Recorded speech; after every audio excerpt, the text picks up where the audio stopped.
Topic is why grammar matter.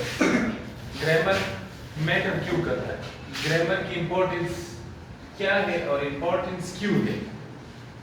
अब मैंने लिखा है कि हम लोग ये जो ग्रामर है इसको रिजिड सेट ऑफ रिस्ट्रिक्शन मानते हैं कि अगर किसी को ग्रामर नहीं आता वो अच्छी तरह इंग्लिश नहीं बोल पाएगा, he will not write a good English and he will not a very good English, he will not speak a very good English. So ये rigid set of restriction नहीं है, we अक्सर misunderstood करते हैं इस चीज को। Instead think of the blueprint for communication, कि जो ग्रामर है वो ब्लूप्रिंट है फॉर कम्युनिकेशन। मतलब ब्लूप्रिंट का मतलब ये होता है कि ये एक ऑर्गेनाइज स्ट्रक्चर है। ग्रामर कम्युनिकेशन के लिए एक ऑर्गेनाइज स्ट्रक्चर है। अगर मैं ये कहूँ कि आई हिम लाइक, तो ये बिल्कुल एक रॉन्ग सेंटेंस है, बल्कि मैं इसको सेंटेंस नहीं कहूँगा। अगर मैं इस तरह बोल दूँ कि आई लाइक हिम, तो ये एक ऑर्गेनाइज स्ट्रक्चर है, तो ये ब्लूप्रिंट फॉर कम्युनिकेशन। अब देखिए, just as an architect need a structure to ensure a building stand tall. अब आप देखिए कि एक आर्किटेक्चर है, वो एक बिल्डिंग को स्ट्रॉन्ग बनाता है, टॉल बनाता है। ये जो बिल्डिंग है ये एक आर्किटेक्चर ने बनाया है, ये एक आर्किटेक्ट था, उसने ये बिल्डिंग बनाया था, तो काफी एक खूबसूरत स्ट्रक्चर दिया था। अब इंग्लिश की बात की जाए तो जब हम इंग्लिश बोलेंगे तो इसके लिए हम डिफरेंट रूल्स सीखेंगे कि मैंने कब इंग्लिश को सही तरीके से बोलना होगा। तो अगर कोई राइटर होगा तो वो अपने जो आइडियाज है वो क्लियर तरीके से वो इंश्योर करेगा ताकि उसका जो आइडिया हो, उसकी जो बात हो वो पर्सुएटिव हो। मतलब ये है कि अगर मेरी बात में अगर मैं आपको कन्विंस ना कर पाऊं तो मेरी कम्युनिकेशन स्किल जीरो है। अब आप देखिए, ये जो टॉपिक आपको मैं पढ़ा रहा हूँ, तो मैं सबसे पहले एट द एंड जब मैं यहाँ तक आऊंगा तो मेरा जो ये राइटिंग है, ये जो राइट अप है मेरा, मैं आपको पर्सुएट करूंगा, यानी कि मैं आपको कन्विंस करूंगा कि ये आपने सीखा। तो इसी तरह ये मेरा एक कम्युनिकेशन है।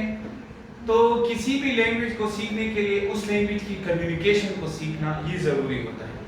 तो अगर हम इंग्लिश सीखना चाहते हैं तो इंग्लिश के लिए हम सबसे पहले इसकी subject verb agreement, pronoun, antecedent, different चीजें हैं वो हम सीखेंगे, तब हम प्रोफेशनल लगेंगे। Good grammar minimize confusion and maximize our impact, कि अगर हम सही ग्रामर सीखेंगे, गुड ग्रामर अगर हम सीखेंगे तो ये रिड्यूस करेगा हमारी कंफ्यूजन को ये रिड्यूस करेगा।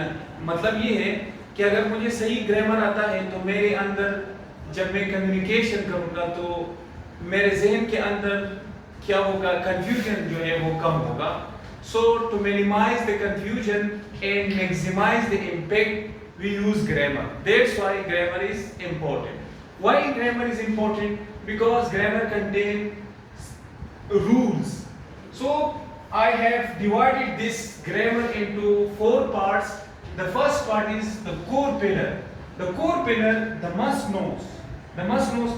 ये जो pillar है ये आपको आते होंगे।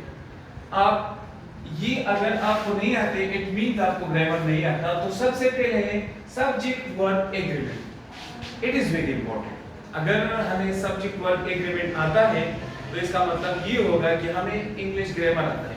अब सब्जेक्ट वर्ब एग्रीमेंट क्या है? अब आप देखिए, फॉर एग्जांपल मेरे पास सब्जेक्ट में या तो नाउन होगा या प्रोनाउन होंगे। For example he, she, it, ये जो प्रोनाउन है ये सिंगुलर प्रोनाउन है। ये क्या है? सिंगुलर प्रोनाउन है। तो इसके बाद जब मैं वर्ब लगाऊंगा वो वर्ब सिंगुलर होगा। फॉर एग्जांपल हम अक्सर लिखते हैं he goes to school। अब वो ही के बाद गो के साथ इस या es क्यों आया? इसलिए आया क्योंकि ये जो ही था ये सिंगुलर था। अब मैंने लगाया गो के साथ es। जब हम वर्ब के साथ इस या es लगाते हैं तो वो वर्ब क्या बन जाता है? वो सिंगुलर बन जाता है। That verb become singular. Got my point? For example, he has completed why I didn't write have. Instead of have, I have written has, because here is subject verb agreement. If we follow the subject verb agreement, our sentences in our grammar will be looking like very beautiful. So this is subject verb agreement. Pronoun antecedent. The second part, in first part, the second thing is pronoun antecedent. Pronoun must match to the noun they replace. कि pronoun use होता है noun के लिए, तो वो जो pronoun होगा वो noun से match करेगा. For example, Sarah forgot her key. Sarah forgot his key. It will be wrong. It is not pronoun antecedent, because Sarah is a girl. For girl, I will use the pronoun her. Got my point? So this is pronoun antecedent. Number 3, parallel structure. Item in a list must follow the same grammatical form. कि अगर कोई list होगा तो उसमें जो order होगा वो grammatically same होगा. For example, she likes hiking, swimming and cycling. She likes hiking, swimming and cycle. This cycle is wrong because it is not follow a basic grammatical rule. If you want to make a good communication, you must follow the same grammatical form that is called parallel structure. She likes hiking, swimming and cycling. The fourth one is sentence fragment. Every sentence must have a subject and a verb. A sentence cannot be completed without subject and verb. For example, I, this is subject, and am, it is a verb, and this is adjective. I am tired. Part 2, common pitfalls to avoid. Awareness is the first step to perfection. अगर आप perfection चाहते हैं तो इसके लिए जो सबसे जरूरी चीज है वो awareness है. For example, it is its versus its. ये दोनों सेम ही है, लेकिन इसमें फर्क क्या है कि ये जो its है, it is used for possessive. ये possessive है. The dog wagged its tail. ये यहाँ पर ये जो its यूज हुआ है ये possession के लिए यूज हुआ है. अब आप देखिए its, it is a contraction of it is. It's going to rain today. It's going to rain today. It means it is going to rain today. तो ये जो फर्क है ये कॉमन फिटफॉल होता है, इसको हम अवॉइड करेंगे. दूसरा है इफेक्ट वर्सेस इफेक्ट. जो इफेक्ट है ये वर्ब है, ये एक एक्शन है. Lack of sleep affect your performance. तो यहाँ पर ये वर्ब यूज हुआ है. इफेक्ट नाउन होता है जिसका मतलब रिजल्ट होता है. The new law has a positive effect on the economy. तो ये कुछ चीजें हैं, आप इसको देखेंगे. Subject verb agreement, pronoun antecedent and parallel structure, sentence fragment. अगर ये चीजें आप सीख लोगे तो आपकी ग्रामर अच्छी हो जाएगी. और ग्रामर जो है वो सेट ऑफ रिस्ट्रिक्शन नहीं है बल्कि ब्लूप्रिंट है फॉर कम्युनिकेशन. अगर आपकी कम्युनिकेशन अच्छी होगी तो जॉब में, इंटरव्यूज में, इसी तरह की जो चीजें होती है उसमें आप सेलेक्ट हो जाओगे. Your communication will support you in each and every walk of life. तो इसके लिए सबसे जरूरी चीज है ग्रामर सीखना. जरूरी नहीं है कि हम ग्रामर सीखेंगे और ग्रामर के पीछे हम लगेंगे और डू की जगह हम डिड यूज नहीं करेंगे. It doesn't matter. सबसे पहले आप रूल सीख लो, फिर उनको फॉलो ना करें. जरूरी नहीं है कि आप उनको फॉलो करें, बट आपको ये आता होगा तब जाके आपकी कम्युनिकेशन अच्छी हो जाएगी. Who versus whom. हम हु को कब यूज करेंगे? Who use who when the person is the subject of the action. कि अगर किसी सेंटेंस में एक्शन का जो सब्जेक्ट होगा तब हम who यूज करेंगे. For example, who is there. यहाँ पर ही who means एक्शन का सब्जेक्ट कौन है, किसी बंदे के बारे में मैं बता रहा हूँ. whom, use whom when the person is the object of the action. कि अगर पर्सन ऑब्जेक्ट होगा एक्शन का, किसी सेंटेंस का, to whom should I address this. Part 3, the art of punctuation. अब आप देखिए कि जो हमारा एसएसटी हुआ था केवीपीएससी का, पब्लिक सर्विस कमीशन, उसमें ऑक्सफोर्ड कॉमा आया था और हम सब ने मदद किया, तकरीबन लोगों ने मदद किया था. तो ये जो है ये आर्ट ऑफ पंक्चुएशन है. The comma is the most powerful tool for placing, use correctly. It allows the reader to breathe. जब हम कॉमा लगाते हैं तो हम थोड़ा सा ब्रीथ लेते हैं, मींस सांस कम कर देते हैं.